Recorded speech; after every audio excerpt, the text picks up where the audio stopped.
Dengan demikian secara umum teman-teman setan itu terkapling dengan kaplingan sebagai berikut. Satu, seluruh orang-orang musyrik dan orang-orang kafir dengan berbagai macam jenisnya. Ya, yang itu ahlul kitab, yang itu majusi, yang itu sobiah, yang itu a'ajim, siapapun. Ya. Kemudian yang kedua, teman-teman setan, iblis. Yang kedua adalah seluruh orang yang membuat kebid'ahan di dalam agama. Itu. Kenapa hadirin sekalian seperti itu? Karena memang panah iblis yang paling berbahaya itu perkara bid'ah. Makanya Sufyan Ats-Tsauri mengatakan al-bid'atu ahabbu ila iblis minal maksiat. Bid'ah itu lebih dicintai oleh iblis ketimbang maksiat. Kenapa? Karena orang yang berbuat maksiat itu gampang menyadari kesalahannya. Coba aja antum datang ke orang yang sedang judi. Ingatkan, Pak, tolong Pak berhenti. Ini bahaya. Oh iya Pak, mohon maaf. Insya Allah Pak, kapan-kapan saya bertaubat. Coba antum sekarang berada di kerumunan orang-orang yang sedang zikir bid'iyah, yang sedang melakukan ritus keagamaan yang itu tidak diajarkan oleh Rasulullah. Antum bilang sesat, sandal bisa terbang. Dengan demikian hadirin sekalian, dalam setiap masa iblis bersama pasukannya menjerat manusia kaum muslimin, bahkan sebelumnya ahlul kitab, dengan kebid'ahan. Makanya munculnya agama Protestan itu bikin senang iblis. Pecah. Bahkan umat Yahudi pecah menjadi 71 golongan. Umat Nasrani menjadi 72 golongan. Umat Islam menjadi 73 golongan. Yang kedua, yang ketiga, teman-teman iblis dari kalangan orang-orang yang berlebihan di dalam sikap keagamaan. Ghulu. Ya. Kemudian yang keempat adalah kelompok ahli taklid. Taklid.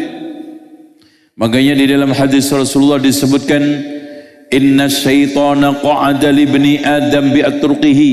Setan itu nongkrongin untuk menyesatkan, menggoda anak Adam dengan berbagai macam cara. Faqa'ada lahu bi tariqil Islam. Dia dudukin di jalan Islam. Faqala lahu atuslim wa tadra dinak wa dina abaik wa aba abaik. Apakah kamu masuk Islam, kemudian kamu tinggalkan agamamu, agama bapakmu, dan agama nenek moyang kamu? Fa'asa, kemudian dia bermaksiat kepada setan itu, fa'aslam. Yang tidak, ngikutin. Betapa banyak orang yang dibisikin oleh setan ketika ingin hijrah dari berbagai macam kebiasaan bid'ah. Betapa banyak orang yang sekarang ini dibisikin setan ketika ingin meninggalkan berbagai macam amalan yang penuh dengan syirik. Apakah kamu nanti dengan itu tidak dimusuhi oleh masyarakat, kamu dimusuhi oleh orang tua, kamu bisikan. Akhirnya apa? Mundur. Ya, sudah kuat tapak-tapak kaki menuju kebaikan, mundur lagi. Kembali kepada tempat semulanya, kebiasaan semulanya, amalan-amalan semuanya setan. Tapi kalau dibantah, dimaksiatin itu setan iblis, fa aslama, masuk Islam, aman. Yang kelima, tasyabbuh. Seluruh orang yang melakukan berbagai macam tasyabbuh itu adalah teman-temannya setan. Dan tasyabbuh itu menyerupai di dalam wilayah 4. Yang pertama, tasyabbuh di dalam masalah akidah. Ya, akidah. Dan di kalangan kaum muslimin sudah cukup banyak orang-orang Islam tasyabbuh di dalam masalah akidah. Ya. Di dalam masalah kaitannya dengan penetapan sumber akidah sudah banyak hanyut ke dalam filsafat. Padahal itu milik non-muslim. Di dalam masalah keimanan banyak kaum muslimin sudah menetapkan manunggaling kawula Gusti wahdatul wujud. Padahal itu milik Hindu. Banyak orang Islam yang sekarang ini terjebur ke dalam ta'til atau tasbih di dalam masalah asma wa sifat, padahal itu ngadop dari non-muslim. Bukankah itu semuanya awalnya tasyabbuh kepada agama lain? Sampai pada tingkatan mengatakan Allah di mana-mana. Coba, Allah di mana?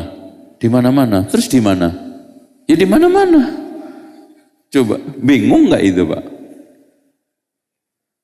Jadi hadirin sekalian, sama aja ujung-ujungnya di mana-mana. Apa? Allah itu wahdatul wujud. Pada hakikatnya alam aku ini adalah Allah, Allah itu adalah aku. Menyatu dengan alam. Akhirnya di mana ini semua ada Allah. Makanya hadirin sekalian, cetusan pertama kali, kuliran pertama kali Allah ada di mana-mana itu sebetulnya bukan Asy'ariyah tapi Jahmiyah. Oleh karena itu di dalam masalah ini Asy'ariyah itu terpecah menjadi dua, Asy'ariyah al-qudama, Asy'ariyah yang lama, yang lebih dulu mengatakan seperti pernyataan ahli sunnah wal jamaah, Allah semayam di atas aras. Adapun mutaakhirin yang terakhir mengatakan ucapan Jahmiyah di mana-mana. Dari mana? Tasyabbuh. Walaupun di antara mereka yang mengatakan di mana-mananya itu ibarat kayak apa? Ada yang mengatakan kayak angin. Ya. Walaupun di mana-mana tapi tetap nyambung. Itu digambarkan angin, digambarkan macam-macam, repot. Selanjutnya dari sekalian nomor 7. Orang-orang yang hasad. Jadi hadirin sekalian, ketika orang itu sedang hasad itu sebetulnya menjelmakan dirinya menjadi teman setan. Makanya sampai kita disuruh berlindung oleh Allah min syarri hasidin idza hasad. Dan hasud ini berbahaya, penyakit umat yang nular kepada umat ini yang paling berbahaya. Makanya Rasulullah mengatakan dabba alikum daul umami qablakum, telah menggelayutin ke dalam umat ini penyakit-penyakit umat sebelum kalian, al hasad wal baghdha, hasad dan dendam. Dan itu difaktori oleh 4. 1, permusuhan. Orang yang permusuhan itu cenderung hasad. Termasuk permusuhan tentang masalah pencalonan lurah, pencalonan camat, pencalonan bupati, termasuk presiden. Hasad. Yang kedua, sombong dan ujub. Karena ketika orang itu sombong ujub, ternyata ada orang yang lebih hebat di atasnya, udah mulai hasad. Makanya ujub para ulama mendefinisikan apa?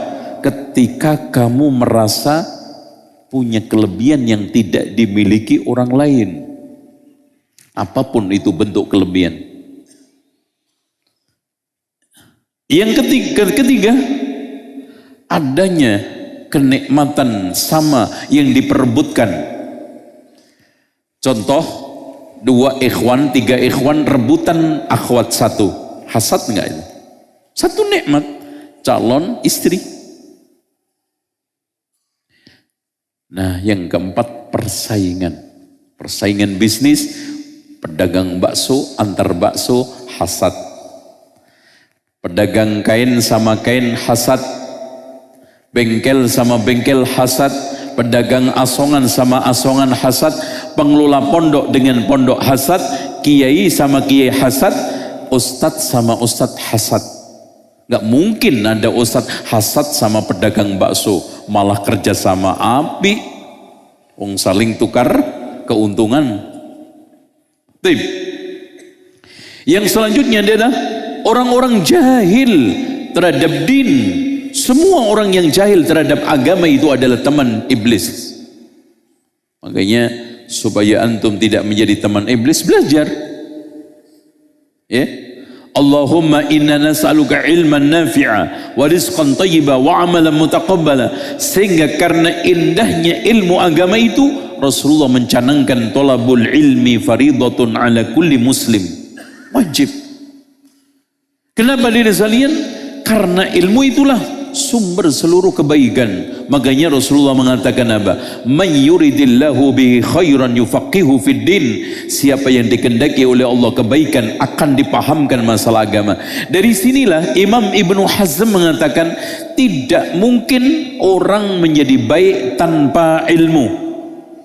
Kalau seandainya dia itu baik, dari dasar fitrahnya itu hanya parsial.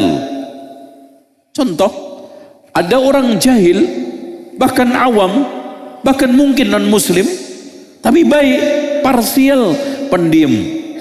Tok, tapi belum tentu sisi-sisi lain baik. Pendiam, tapi mangkelan, ngedumel, giliran pulang nyantet. Ya podo ae, ya. Sama. Pendiam, sisi satu. Ada orang yang mungkin dermawan, tapi di balik dermawan itu apa? Pamrih. Gak mungkin, karena yang bisa mengarahkan kebaikan akidah, kebaikan iman, kebaikan takwa, kebaikan amal, kebaikan ibadah itu ilmu. Gak mungkin tanpa ilmu ada orang bisa menjadi baik. Makanya Imam Al-Bukhari membuat satu bab al-ilmu qabla al-qawli wal amal. Dan yang kesembilan, pengikut hawa nafsu dan syahwat. Ya ikhwan, syahwat itu sikap berlebihan di dalam masalah duniawi. Hawa nafsu sikap berlebihan di dalam masalah agama. Dan ini sama-sama menghancurkan. Hawa nafsu bila masuk ke dalam akidah akan membuahkan kesyirikan. Hawa nafsu bila masuk ke dalam ibadah akan melahirkan kebid'ahan. Hawa nafsu bila masuk ke dalam akhlak akan menciptakan ghulu dan sikap-sikap yang kultus, muamalah haram. Hawa nafsu. Jadi makanya penyebar bid'ah di dalam masalah agama diistilahkan oleh ulama apa? Ahlul ahwa. Kenapa? Sikap berlebihan dalam masalah agama. Adapun sikap berlebihan dalam masalah duniawi, harta, kenikmatan, syahwat. Makanya Allah berfirman, zuyyina lin-nasi hubbus syahawati minan nisa wal banin, dan seterusnya.